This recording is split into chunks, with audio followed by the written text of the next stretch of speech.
काय रे कुठं होतास? काय विचारतोय आम्ही?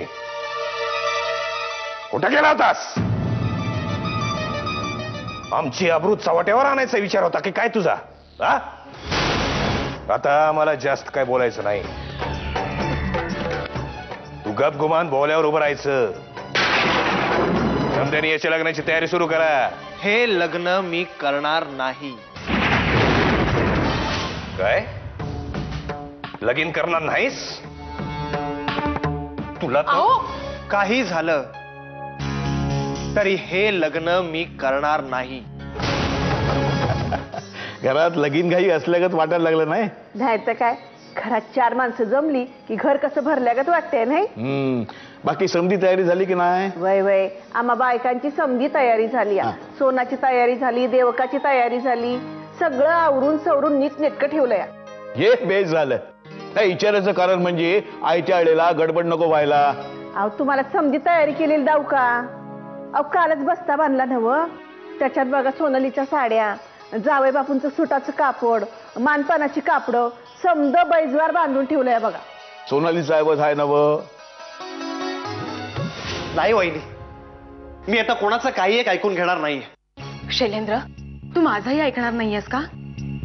वहिनी अगं निदान तू तरी मला समजून घे. या घरात कोणी माझं काही एक ऐकून घ्यायला तयार नाहीये. शैलेंद्र, तू अचानक असा टोकाचा निर्णय घेतलास तर कसं चालेल? अरे आबासाहेबांनी पाटलांना शब्द दिलाय. असेल, अरे पण माझ्या मनाचा तरी विचार करा कोणीतरी. लग्न मला करायचंय, आयुष्य मला काढायचंय तिच्या बरोबर. आणि असल्या गावंढळ अडाणी मुली बरोबर माझ्यासारखा सुशिक्षित मुलगा नाही का संसार करू शकत? झालं समाधान? तुम्ही खासदार होण्याच्या आधी तुमच्या भावानी तुमची सगळी स्वप्न धुळीला मिळवली. तरी मी सांगत होते त्या मुक्ताशी शैलेंद्रची सलगी वाढलीये म्हणून. थांबवा त्याला, सावध करा. पण माझं ऐकतंय तरी कोण? आता भोगा फळं. त्या मुक्तानी तुमच्यावर सूड उगवलाय शैलेंद्रला हाताशी धरून. मी सांगते ना, त्या मुक्तानी त्याला भडकवलंय लग्न न करण्यासाठी.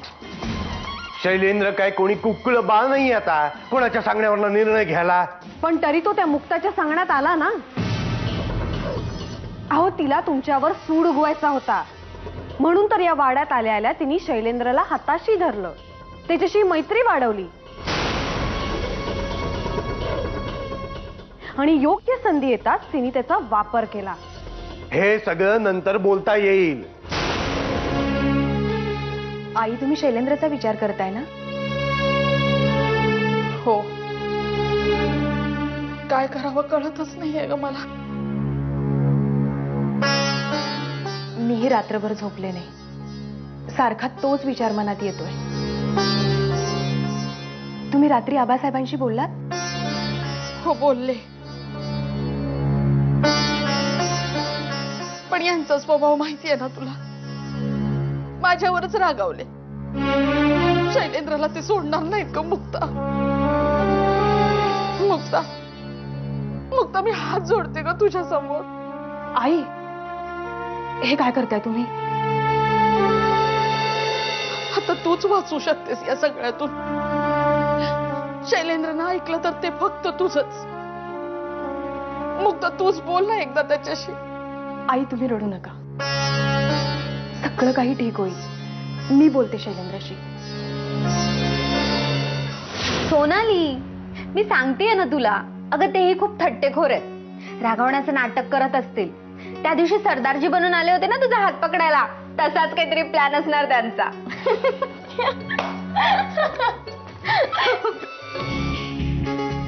आई, आई, काय झालं मुक्ता? मी शैलेंद्रशी बोलायला त्याच्या खोलीत गेले तर अगं इकडे तिकडे नंतर बघ, आधी काय झालं ते सांग बघू. आई, शैलेंद्र त्याच्या खोलीत नाहीये. म्हणजे? त्याचं कपाट उघडं होतं आणि त्यातले बरेचसे कपडेही कमी झालेले दिसत आहेत. आई, बहुतेक शैलेंद्र घर सोडून. अरे देवा,